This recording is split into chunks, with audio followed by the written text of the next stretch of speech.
जिंदा रहने के लिए जागना ज़रूरी है। जागने का अर्थ बिस्तर पे से खड़े होकर चहलकदमी करना मात्र नहीं है। जागने का अर्थ ये है कि आपकी जो चेतन शक्तियां हैं उनको एक्टिव करना है।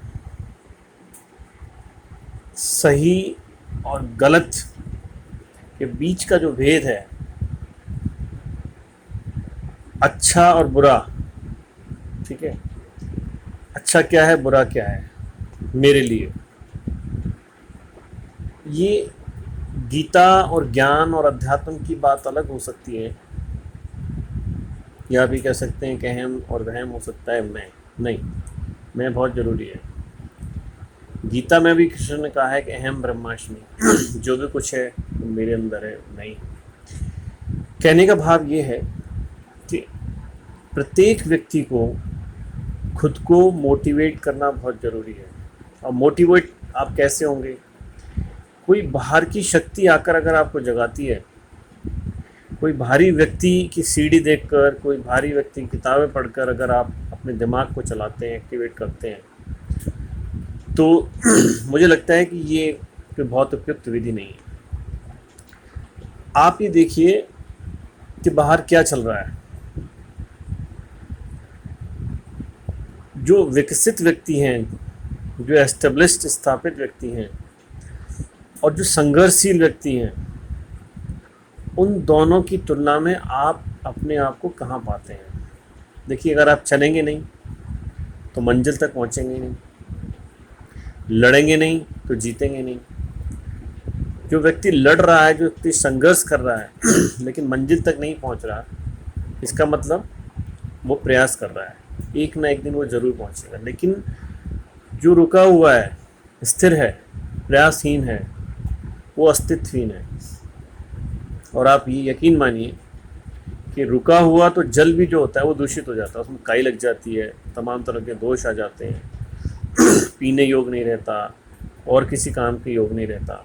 और उसमें अन्य जीव जो हैं, जो कि एक तरह से हमें कहना चाहिए कि निरुपयोगी जीव होते हैं, वो अपना स्थान बना लेते हैं।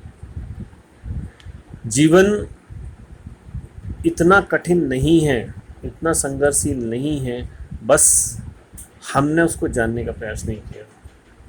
जितने भी सफल व्यक्ति हैं आप उनको देखिए, हमें उनकी सफलता तो दिखती है, पर उनके जो अभ्यस्त होने के जो क्रम हैं, अपनी जो लक्ष्य उनको अपना पाना था, उसके लिए जो उन्होंने संघर्ष किया है, जो अटल होकर के उसके बारे में प्रयास किया है, वो हम कभी नहीं देख पाते। हम देखना ही नहीं चाहते।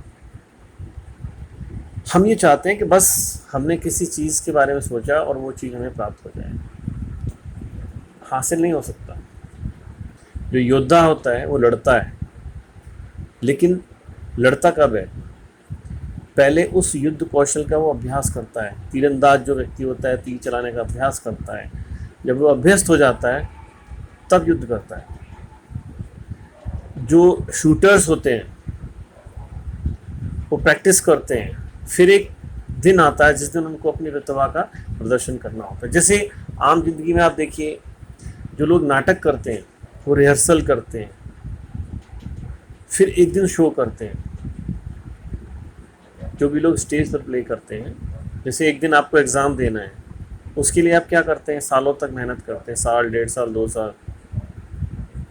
यही जीवन का क्रम है कि आपको अपनी प्रतिभा का लोहा मनवाना है जिस दिन, उसके लिए आपको पीछे बहुत सारे संघर्ष करने हैं, बहुत सारे अभ्यास करने हैं, निरंतर, नित्य प्रति, दैनिक और लगातार, स्थायी रूप से। बिना संघर्ष के, बिना अभ्यास के, बिना प्रैक्टिस के, परफेक्शन के आज तक कोई भी सफल विजेता नहीं। देखिए विजेता आपने देखा होगा ना कि फर्स्ट, सेकंड, थर्ड, है ना, 3 लोगों को पुरस्कार दिया जाता है जो टॉप में आते हैं। तो जो दूसरे नंबर पे आता है, ठीक है, जो पहले नंबर पे आया उसको तो कोई नहीं हरा पाया, लेकिन जो दूसरे नंबर पे होता है वो हारने के बाद भी सम्मान पाता है। लेकिन वो हारता किससे है? नंबर 1 से। वो नंबर 1 से हार के नंबर 2 पर आता है और नंबर 3 से पहले आकर के सम्मान पाता है। इसका मतलब क्या हुआ कि उसकी जो प्रतिभा थी, जो उसने अभ्यास किया था, वो भी बेकार नहीं गया। ठीक है, अगली बार अगली जो सीढ़ी है उसके लिए वो दोबारा संघर्ष करेगा। तो मैं जो भी जीवन में अपना एक अस्तित्व बनाना चाहते हैं लोग, जो भी व्यक्ति ये चाहते हैं कि वो जीवन में कहीं पहुँचें, तो मैं उनसे यही एक अनुरोध करूँगा, गुजारिश करूँगा कि अपने प्रयास को आप जिंदा रखिए, खुद को जिंदा रखिए।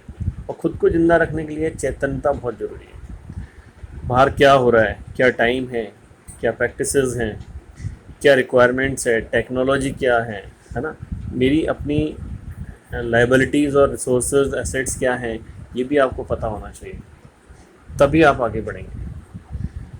सफलता का अर्थ हासिल करना नहीं है, सफलता का अर्थ पूर्णता प्राप्त करना है।